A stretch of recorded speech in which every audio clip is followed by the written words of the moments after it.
Hey, what's up guys? My name is Josh and today I want to talk about Tidal. Full disclosure here, I was actually lucky enough to get a kind of review code for Tidal. It was actually given to me by a representative of MQA though, not of Tidal. So no one is asking or even expecting me to make a video about Tidal. So a brief overview of what Tidal is it's basically just a streaming service. It's available in a phone app, a desktop program, and a website.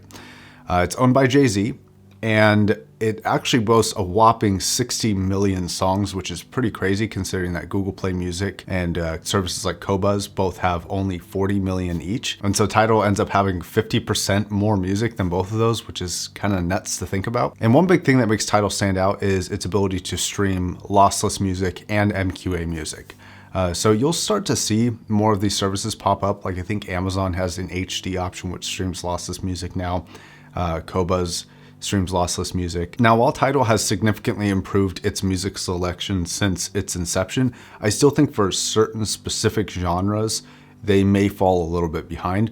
Although I feel like there's going to be examples in every genre of songs that it has and songs that it doesn't has, as well as any other service. So all of the services are going to have those issues. So let's look at classical music, for example. A lot of people will say that Qobuz has more classical music, and it very well might. I personally don't have the numbers, and I don't think anybody actually has the raw statistics of how much classical music Qobuz has versus how much classical Tidal music has. But the general consensus does seem to be that Qobuz has more classical music, but that's just one specific genre. Now, I was able to find most songs I searched for in all different types of music, and there was only a few examples of songs that I couldn't find personally. You know, for you guys, I'm sure you guys have examples of songs that you can or can't find on one service over another. So Tidal ended up having a bit of a reputation for really pushing R&B and rap and pop music. And it still does it, especially on the feature tab. And I don't think it's quite as wide ranging as the previous service I was using, which was Google Play Music. When I went over to like the featured tab or the recommended tab, it seemed to be pretty wide ranging, all sorts of different types of music. And this service, when you go to just the base kind of explore tab, it definitely pushes that R&B stuff. But I think that's actually a bit of a safe bet for them because I believe in 2018, rap, pop, and R&B made up over 50% of the market with just those three genres. So it's a huge, huge market. And I'm not talking about the Tidal genre, I'm talking about the whole music industry as a whole. Now, that being said about the Explore tab, in the Explore tab, you have the ability to customize via genre, and there's also a recommended for you section in that Explore tab. And I found the recommended for you section to be quite nice. I've actually found a lot of great stuff on there, and that's not something I can say about services like Google Play. Yes, they're more wide ranging usually, but I don't really find stuff that I feel like really that I really like. I'll find okay stuff, but it's not stuff that I'm like dying to put in my collection. Now, speaking of my collection, I know people are going to ask for it, so I'm going to put a link to kind of a public playlist that I've collected a few albums and a few songs in there, and I will be adding more in the future as time goes on. So definitely click that link if you're curious about my Tidal playlist.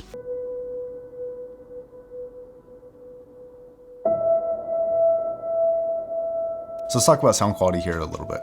So with the standard quality, I find this to be on par, if not even better than my previous program, which was Google Play Music. Now, standard MP3 320 kilobit per second music is pretty good. Like, you know, in general as a platform, if you have a good recording and you put it on that platform, it's gonna sound amazing. And it sounds amazing here. And it seems like they didn't purposefully make it any worse than it should be. So the music feels basically as tight and refined as ever. There's no artifacting, there's no weird kind of banding in the sound or anything like that where things just don't sound right. The dynamics seemed about what I would expect. Now, when it comes to the premium quality, even on my most honest and brutal headphones here, going between foobar FLAC files to Tidal and just switching back and forth, I can't tell a difference. To me, they sound exactly the same. The placement of everything, the softness of everything, the richness, the noise floor, the dynamic range, all the little errors in the editing is just as obvious as it is on the standard files. So I'm very impressed with this. So for sound quality, honestly, I don't really feel like there's much more to say because it really just comes down to the platform being a really good baseline for all the music to take advantage of. And the quality of music you're getting is going to really depend on the quality of the recording itself in my opinion, not the actual program.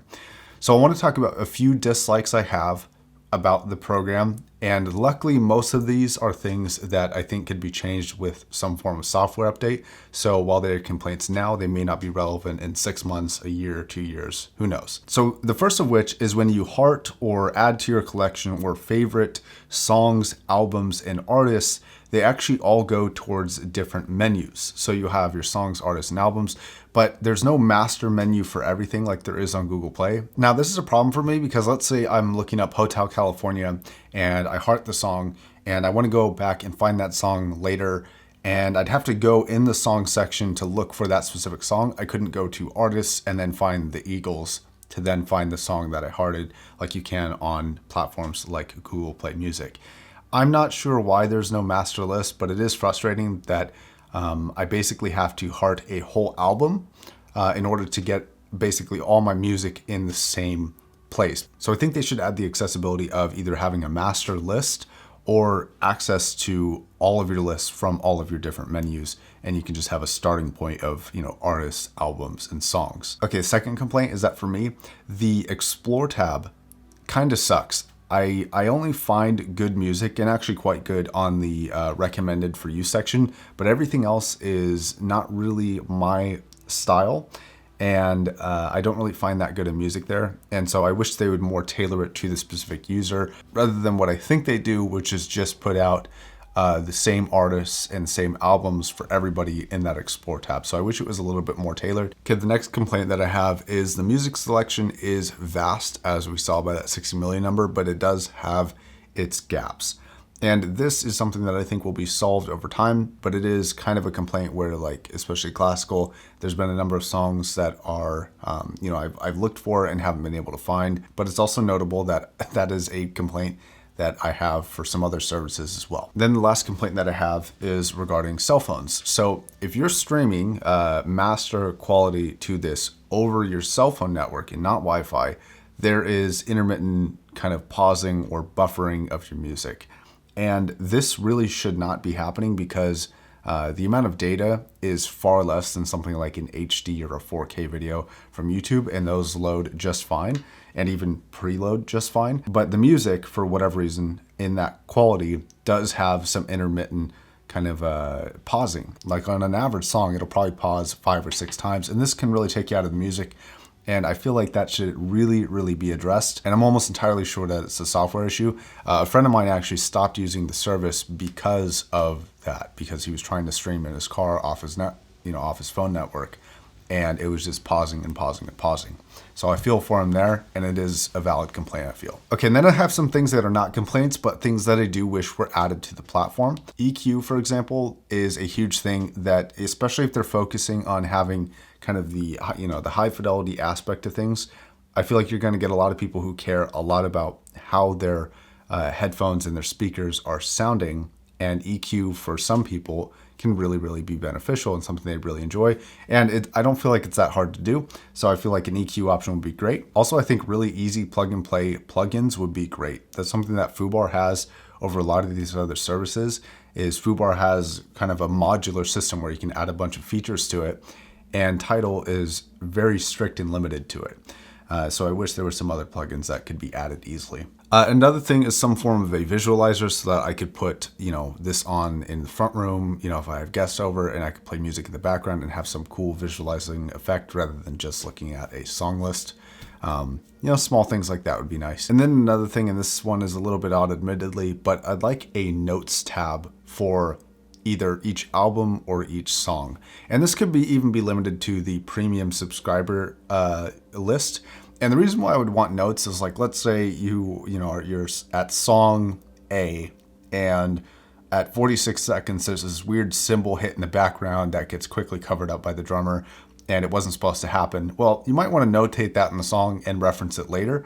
And yes, I know this is some weird like audiophile nerdery shit, but it's little things like that that I think go a long way, especially when you're asking as much money as they're asking for the premium service. So I think this leads me into my conclusion here. If you listen to music like most people watch Netflix, where you're just listening to music for hours and hours on end, and you really like to explore new music, this is a no-brainer in my opinion, especially the standard version, because the standard files that they have sound awesome. And I think the $10 a month thing, if you're using it a lot and using it often, I see no problem recommending that. So this brings me to the premium service, which I don't really feel like is worth it because they're asking double the price without offering double the service. I don't quite feel like it's worth that $20 a month. I feel like that's a little bit too high. I'd really like to see it about the $12 to $15 a month range. But if you are a person highly dedicated to getting a lot of high-res music, I think Tidal and Qobuz are two of the cheapest, honest ways of acquiring a ton of high-res music. So for you specifically, it might be worth it, but my overall recommendation is just to stick with the standard $10 a month. And I think for that, it's great. All right, guys, that's gonna wrap it up. Thank you very much for watching. Until the next video, my name is Josh, signing off.